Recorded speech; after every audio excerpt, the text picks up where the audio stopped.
Good day, everybody. Tim from Timber Visions here. So today I'm over at the woodlot, and there's something I need to try before I need to do it, and that is dump one of these bags into a pickup box. So that's what I'm going to do. And since this one is kind of leaning to the left here anyway, because I think I had the bag a little too tight when I filled it, so it makes the bottom kind of convex, makes it a little bit wobbly. I'm gonna restack this one. I don't really want to, but I don't want to be have the first time that I dump one of these into a truck bed be somebody else's truck bed. And then I have the rack sitting right here, so right after I dump it I can restack it and get it placed back over here. So basically little scientific study. So in order to do this properly, I'm kind of going by what AJ Shaver says at Shaver Equipment. Right down here on the bottom, the unload straps are on the opposite side of where I'm loading it from, and I will take these straps and tuck them around like that and then hook them. I'm gonna have some ropes with hooks on them on each side, and I'll show you that once I get it up in the air and kind of situated. So stick with me, I'll be right back. Okay, so this is how I kind of set it up. Very similar to what AJ Shaver did. He's using chain though. I need to get some chain. I want to kind of figure out the proper length. But the unload loops, wrap it around the pallet. That way the pallet won't go anywhere when you dump it. Hook on, and then hook to back here on the forks itself. Do that on both sides and we should be golden. So then as the pallet slides, it'll stop. We'll retain the bag because it's attached there. It'll just basically hinge over and hang off. So I'm going to have to lift it up pretty high. I'll have this GoPro set up here, but I also have my little magnetic camera here giving me a side view from inside the cab. Here, I'll turn on the key so you can kind of see. So I have a side view, so I know when I've gone far enough that I'm over this, the back of the truck bed.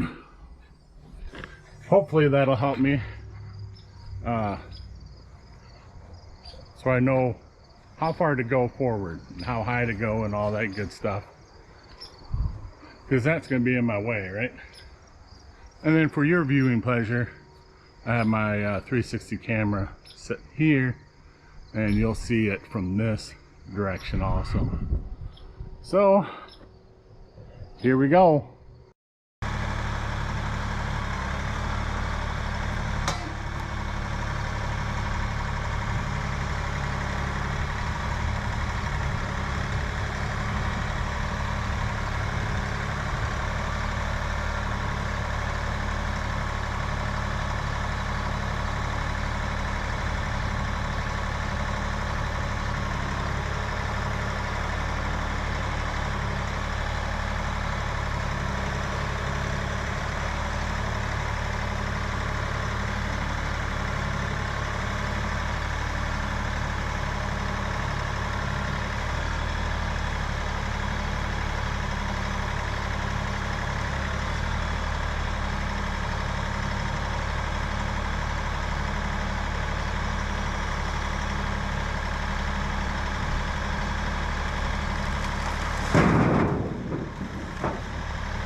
right, so there we are. Not a lot up in the front, but there's a big heaping pile right in the middle. You know, it isn't all bad, right?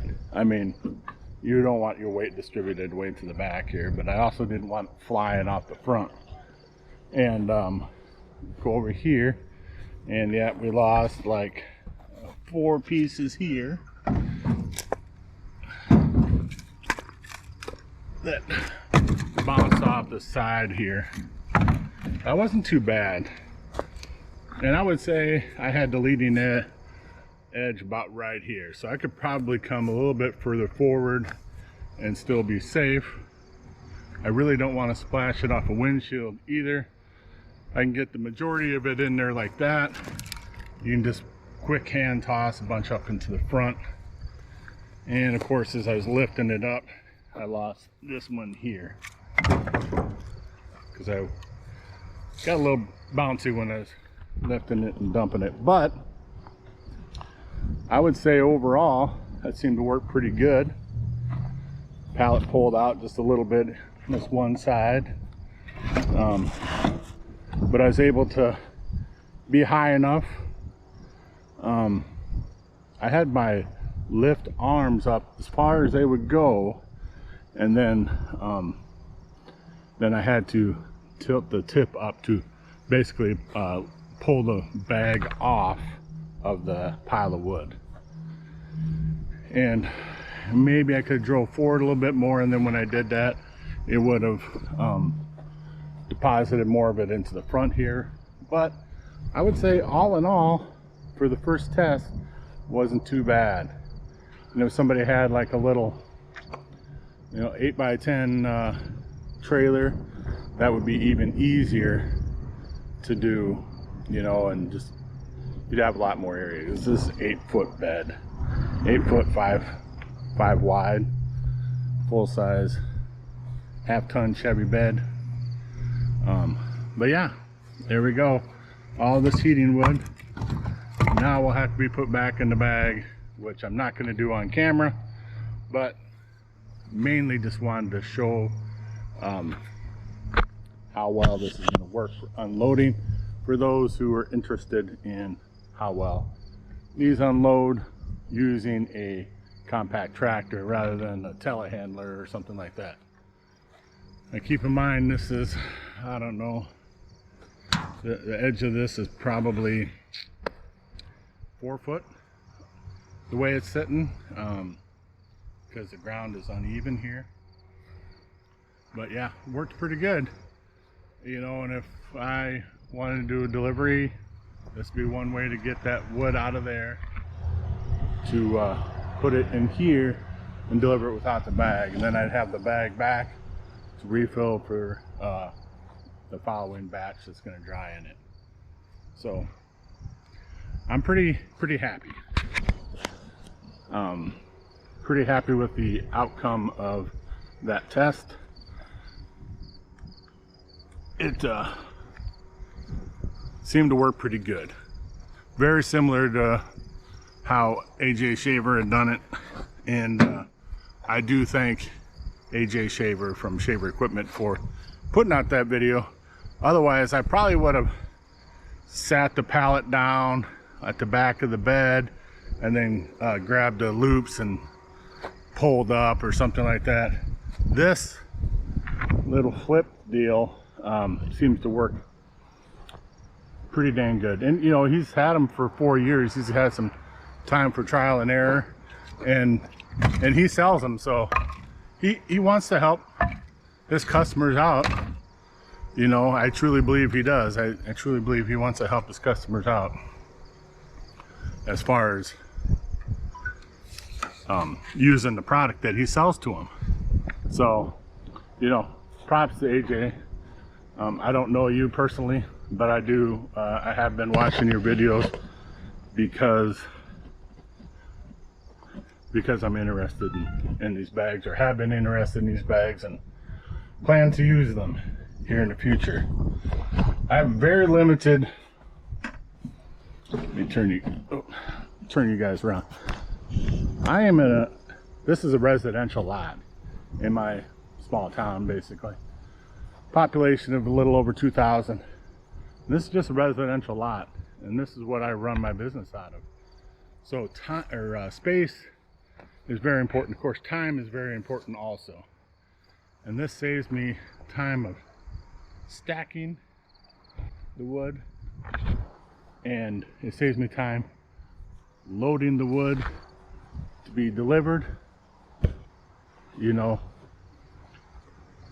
all in all, I'd say that took me maybe 10 minutes. Get the tractor over here, get everything set up, and you know, and I'm putting up cameras and stuff like that also. So, you know, 10 minutes to put a third of a cord into my truck to take it to somewhere. Pretty good. And if they had a piece of equipment, I could have just loaded the whole thing in the back. They grab it out of the back and take it away. Be even faster, you know what I'm saying? You just tie it down on the trip over. So, not a bad deal. Now, as far as between these Northern Woodsmen and the log lift bags, we're gonna see. I do know that the dump straps for these are different. There's one in the center. You can kind of see them there. It's mostly mashed underneath there. But they have them in the center. Here you can see that one. So you could take straps from both sides and tie to that one and do it in a very similar fashion, right? But it wouldn't be exactly the same, but I think you could do it. Of course, you'd have to loosen it up like this one is. Not like that. You know, you wouldn't want to tie it at the top, cinched down, because you want it open as possible to get your wood dumped out. So, pretty pleased. I'm not gonna lie. Pretty happy. Yeah, dumping it into this old truck bed box is different than dumping it into somebody's brand new pickup. That'll be way more nerve-wracking. But yeah, seemed to work pretty good. Nice control. And yeah, I don't know if I will put it in something. You know, I'm gonna have to tell them no guarantees that something won't get banged up if I dump it in their truck bed. But you know, if they got an old beater, they probably won't care. They just want the firewood and they want it now. So, but yeah, here's kind of a look at this system after it's been dumped. So these are still holding tight. And on this side, it kind of looks like it might be longer on this side, I'm guessing. But either way, it's still held, right? The pallet didn't come sliding off into the truck, and you gotta dig the bag out. And if you look at the bag, it doesn't, you know, you got some spots like this where wood was poking on the sidewalls. But we'll get this one filled back up with that wood there. I want to thank everybody for stopping in today. If you have not subscribed yet, consider subscribing. Like 90% of the people who watch my videos have not subscribed. I know I'm not the most handsome devil, but I do think that I bring some value content to people. So go ahead and hit that subscribe. It doesn't cost you a single cent. And if you want to know when I make more content, ring that bell and you'll know when I put a new video out. I try to get one out every week, but I do have a full-time job, and sometimes I'm covering vacations for that. So my days off, I'm working at that job, and you know, it's just the nature of the beast. So some weeks I don't have any, and when I do that, you know, I try to make some shorts or something, get something out there for folks to see. Sometimes it's silly stuff, and sometimes it's informational like this one. And yes, I know this doesn't apply to every person out there in the YouTube world, but I don't think any video does. So thanks again for stopping in. Until next time, be safe, brothers and sisters.